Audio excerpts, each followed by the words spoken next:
এটা কি যথেষ্ট নয়? পার্ট 2। একটা সুখী জীবনযাপনের জন্য আমরা কি চাইতে পারি? শান্তি ও তৃপ্তিতে বাঁচার জন্য আমাদের কত টাকা দরকার? আমাদের কি পরিমাণ উপার্জন করা উচিত?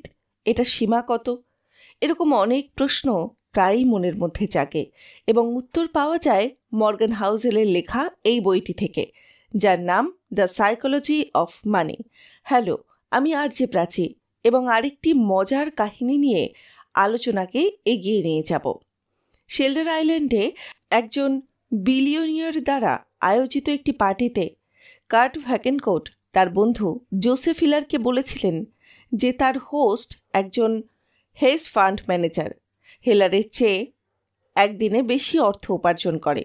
তিনি তার জনপ্রিয় উপন্যাস ক্যাচ-22 থেকে এ পর্যন্ত উপার্জন করেছেন। কিন্তু জানেন, কথা শুনে হেলার কি উত্তর দিলেন?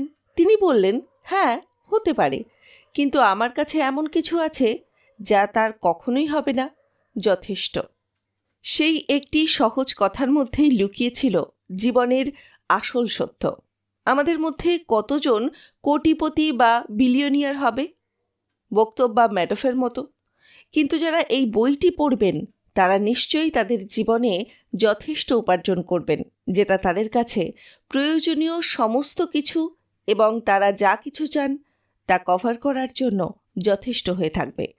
আপনি যদি তাদের একজন হন, তবে কয়েকটি জিনিস মনে রাখবেন। নিজের জন্য নির্ধারিত লক্ষ্য অর্জন করুন এবং এটিকে এগিয়ে নিয়ে যান। এর প্রতিটি ফলাফলের জন্য আপনার প্রত্যাশা বাড়াতে থাকলে আপনি যতই চেষ্টা করুন, আপনি সর্বদা অসন্তুষ্টই বোধ করবেন। আধুনিক পুঁজিবাদ দুটি জিনিসের উপরে পুনর্নির্ধারিত, সেটা সম্পদ সৃষ্টি এবং হিংসা সৃষ্টি। এই দুই একের সঙ্গে চলে।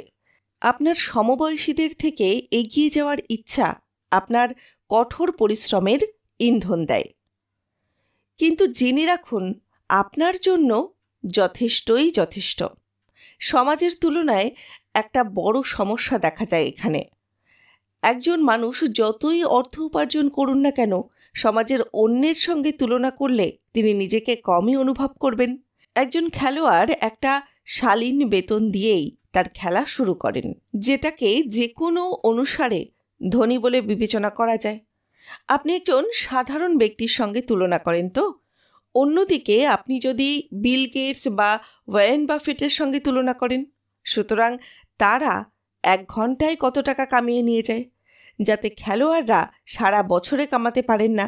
সমাজের তুলনা এমন একটা যুদ্ধ যেটা কখনোই জেতা যায় না, অথবা এটা জয়ের একমাত্র উপায় হলো শুরু থেকে লড়াই না করা। শুধু স্বীকার করুন যে আপনার কাছে আছে, যা আছে তা যথেষ্ট। যদিও হতে পারে তা আপনার চারপাশের মানুষের থেকে কম। যথেষ্ট এর অর্থ কম নয়।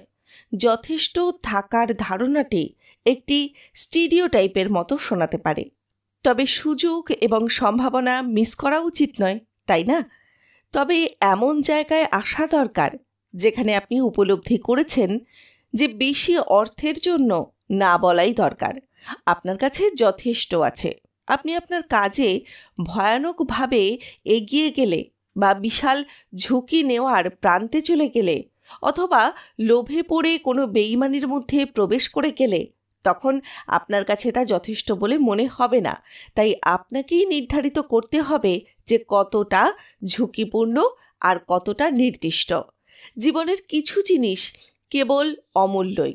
আপনার প্রতিপত্তি, স্বাধীনতা, পরিবার, বন্ধু, আপনার প্রিয়জনের সুখ, ভালোবাসা এবং স্নেহ, এই কিছু জিনিস আছে যা টাকা দিয়ে পরিমাপ করা যায় না। এই সব কিছুই যত্ন করে রাখাই বুদ্ধিমানের কাজ। মোদ্দা কথা হলো, নিজেকে ঝুঁকি নেওয়ার থেকে কোন সময় আটকাতে হবে সেটা জানতে হবে। আপনার এমন একটা পদক্ষেপ নিতে হবে যা আপনার ক্ষতি করবে না। সহজভাবে বলতে গেলে, আপনি যথেষ্ট পেয়েছেন সেটা আপনাকে বুঝতে হবে। ওই কথায় আছে না, আপনার সম্পদের আসল পরিমাণ হলো আপনি কতটা মূল্যবান। এবং যদি আপনি আপনার সমস্ত অর্থও হারিয়ে ফেলেন, তখনও তো বন্ধুরা, সম্পদের মনস্তত্ত্ব নিয়ে আলোচনা আরও বাকি রইল। আপনারা আমাদের সঙ্গে থাকুন।